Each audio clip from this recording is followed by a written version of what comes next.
Hello again, everyone. This is Chris Scher, and that's Robert Harding, and this is the Citizen Sports Weekly for August 20th, 2014. Boom! Man, I can't Hammered believe it. summer's almost over with. It's for my extent purposes, it's done. Hey, summer's not over until the fair's over. Yeah, I know, that's true, but still, it's just starting to feel, it's like a little cooler, but I always say August is the fastest month of the year. But I digress. We're going to talk about two sports topics this week, and they both have to do with football, the NFL. Our first one is going to be about this new point after touchdown kick rule, or as I call it, the I PAT. wonder where they got this idea. The PAT. Yes, the PAT. So, no coincidence my wife's name is Pat. That's how I remember it. So, anyways, the NFL is experimenting with this. Actually, the experiment's over because it was for the first 2 weeks of the preseason, where instead of kicking it from the 2-yard line, you're kicking it from, I believe, the 15-yard line. So, what used to be basically an 18-yard field goal is now to the equivalent of an 18-yard field goal is now the equivalent of a 33-yard field goal. So, I guess the results have been pretty good because the conversion rate of regular PATs is about 99.6%. The conversion rate, and obviously this is a much smaller sample, I believe is about 90 to 92%, so it's in the low 90s. So I think it's accomplished what the NFL is, sought to do is not make it a gimme. And I like it. I think that's the right distance. The 15 is a good distance, and I think it'll make things more exciting.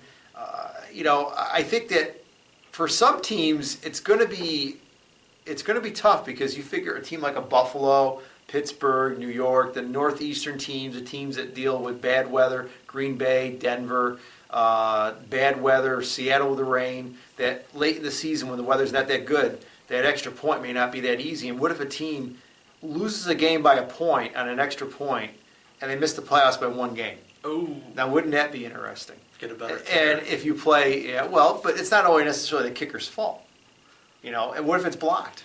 What if a lineman doesn't do his job and it's blocked? Yeah. And one of the things that I was going to mention is that on mmqb.com, MondayMorningQuarterback.com, Peter King's great pro football website, Jay Feely, the kicker for the Arizona Cardinals, writes a story about how this is actually a bad thing because offensive linemen will have to block differently. Usually on PATs from the one, there's not much of an effort by the defensive team to block it. So the offensive linemen don't have to do that much.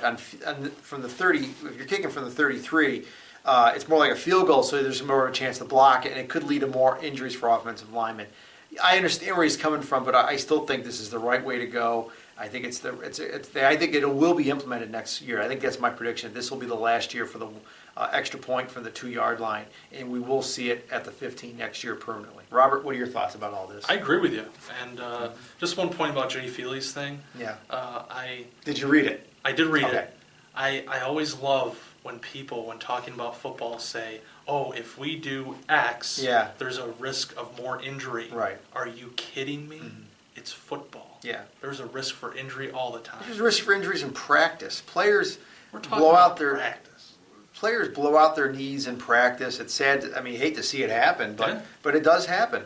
So I think this is the right way to go. It's like I said, if it dramatically dropped the percentage. We're talking 99.6 from the 1, and we're talking about 90 to 92% from the 15. If there was a huge drop off, I'd say something. Maybe they're moving it out. Maybe they're moving it out too far. But I think the 15 is a good place to start, really. And I think, like I said, it will change things. And, football, the game does change. Yeah. It does change. Look, 20 years ago, they adopted the 2-point conversion, in the NFL. We didn't have the 2-point conversion in the NFL until 20 years ago. It was in the AFL back in the 60s. It was in the USFL back in the mid-'80s. So the NFL decided to do something to make the game better, and they adopted the 2-point conversion in '94. And I think this is the right thing to do for this year. I still think if you want to make it really interesting, put the ball, like I said, keep it. I maybe put it at the 1-yard line to make it even more tempting to go for the 2-point. But I think they'll keep it at the 2. And I think that's the right thing to do. So the idea is to make the games exciting, as they're not exciting enough as it is. And I think the NFL is going to accomplish that with moving it out, hopefully permanently, to the 15 next season. Yeah, and plus, you figure, if there's teams out there that are complaining about this, and not that I've heard any, Right. but if there are critics of this, trying to look ahead, but, if teams are complaining, you look at it and say, well, are you not confident that your kicker can nail a 33-yard field goal every time?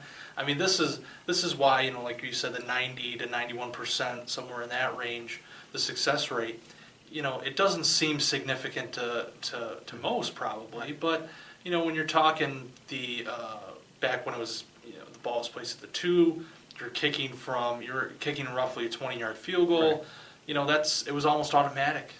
Unless there was a block or, a bad snap or something. I mean, you're talking almost automatic conversion from there. Now you're raising the possibility that, there could be a bad kicker pulls it left or, misses it right, there's a block, whatever.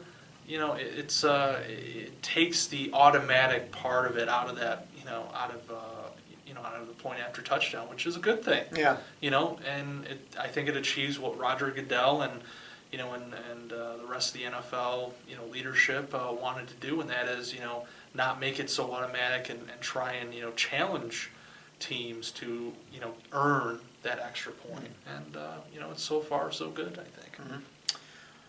I think that's we're through with that topic. Yeah. All right. So we're gonna move on. We're gonna move on to our next topic, and this is one that Robert and I have discussed in the office for many years now. And it's almost 5 years. It's fantasy football, and I am adamantly against fantasy football. At least against playing it. I'm not against other people playing it. Okay, look, it's a free country. So you don't hate the idea of fantasy football? I don't hate. Like I said, I'm not against people doing it. Oh, ducks the question. But you should run for office. Should I? Yeah. Okay. I just have no interest in playing it. I love watching football games. I love watching NFL football games. And I love the competition of it, okay? Team competition. Because the idea is it's a team sport, and the idea is to score more points than your opponent and win the game. The idea isn't for one player to get these incredible statistics that, leads your fantasy team to victory. And Robert's asked me over the years to play fantasy football with him, to join leagues. And I've been asked by other people that I have friends that play fantasy football. I have friends whose wives play fantasy football. Okay, it's a pretty big thing. It is. It's definitely created more interest in the NFL, and that's a good thing. I'll give you that. But for myself, no way, never, over my dead body would I ever play fantasy football. And it's a simple reason. If you know me, I'm a huge Miami Dolphins fan. Okay. Live and die with that team. Bleed aqua and orange. Not teal, it's aqua. And to play fantasy football, to be successful at it, or to try to win it, which you're going to try to do, obviously, is you have to draft the best players possible. Now, if my player has to do well against the Dolphins for me to win in fantasy football, that goes against everything I stand for as a Dolphins fan. Against everything, okay? Now, you could say, well, why don't you pick a team of all Dolphins? Well, you're not going to win doing that, okay? Because never mind, the Dolphins' offense may not be that good. But still, if you're going to do well in fantasy football, you have to pick players from other teams, not just one team, okay? That was a sad admission. Simple as that. It is, but it's the truth, though. I hope to be proven wrong, but that's the truth. The Dolphins have a good offense, but is it like Peyton Manning? No. Is it Tom Brady? No. Is it going to put up like 30 points a game? No, it's not. And that's being honest, okay? But again, I just refuse to have somebody try to do well against my team. Now, I could try to pick players for teams that don't play against the Dolphins this year. But again, it defeats the purpose. You want to draft the best players possible to win. And that, if you're not going to try to win, you don't play it, in my opinion. I think Robert agrees with me with that one, right? If you're not going to try to draft the best players possible for your fantasy team to win, then why are you doing it? Okay? Right. I agree. Why are you doing it? You're trying to win. You're trying to win your league, okay? Whatever. So, like I said, it's just there's all this fantasy stuff. We have fantasy trackers, okay? You have mobile apps for fantasy football. DirecTV is starting an NFL fantasy football channel that will run during the games, okay? Now, if you're paying good money for the NFL Sunday ticket and you're watching the fantasy football channel, you need serious help. The idea is you're paying it to watch the games, okay? And they do have fantasy trackers that you can put on your screen and watch it, or you can have your laptop. If you're switching away from a live, actual football game to watch the fantasy football channel, you need serious help, You do. You need to go to Fantasy Anonymous, FA. My name's Chris, and I'm.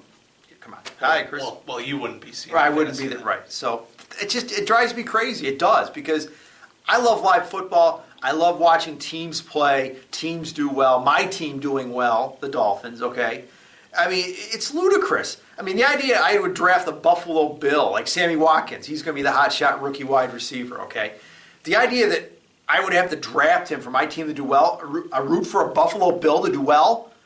Kill me now. Kill me now. No way, folks. No way. All right, Robert, you got the counterpoint here. Good luck. That's the greatest moment in Citizen Sports Weekly history. Wow. Yeah. Wow. First of all, I would love to see Chris play 1 year of fantasy football. Not going to happen. One team, 1 year. He never has to do it again, Nope. and just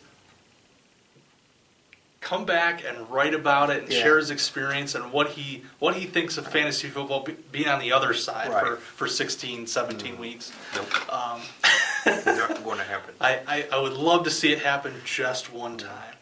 But the thing about fantasy football for me is, following the sport. Right. I mean, obviously I'm a Bills fan and I root for my team, but it's not like when my team's playing I'm rooting for the if there's someone on my fantasy team that's on the opposing team that I'm like, well, I hope the Bills win, but I hope that player, puts up 200 rushing yards or something.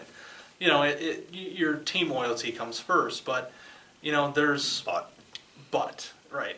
But there's with fantasy football, the thing about it for me that I like the most is that if you follow the game, not just your team, but if you follow the game, you have the ability to put a team together using the game's best players and see how you match up against other people who are using the game's best players. And I think that's the most appealing part of it for me is that, you're competing. Plus, it's a great way, one of the leagues I'm in with a bunch of high school friends. We don't see each other anymore. Right. And it's a great way to kind of, unite, talk some trash. And now, I don't deny that there's a great social interaction with this. I mean, I know that Buffalo Wild Wings offers a nice package for fantasy football players that come, they're not players, fantasy football people to come in They're and owners. have, and owners, whatever you want to call them, okay, geeks.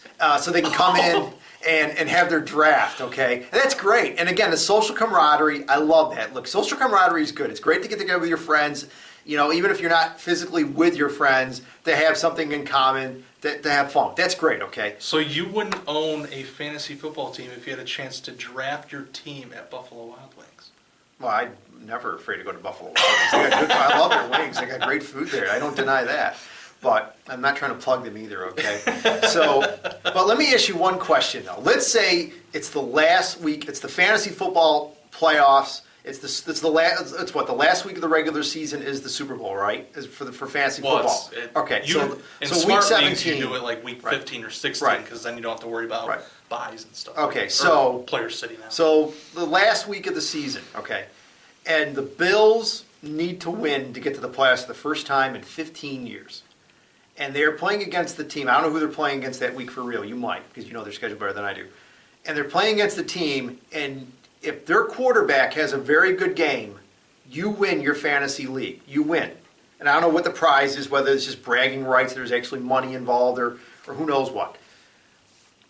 What would you want to happen? Would you rather see the Bills win and the Bills go to the playoffs, or would you rather see the other team do well, beat the Bills, and your fantasy quarterback, whatever team, wins its league and you win their league and everything? So what would you rather have? I'd rather have the Bills win. Okay. And I think a lot of people would say that. Okay. I don't think, I mean, unless they're, I don't doubt that there's people out there who don't have, any sort of loyalty to a team, who play fantasy football, and that's their number one priority. Like, they care about how their fantasy team does. They don't care about how the actual NFL teams do themselves.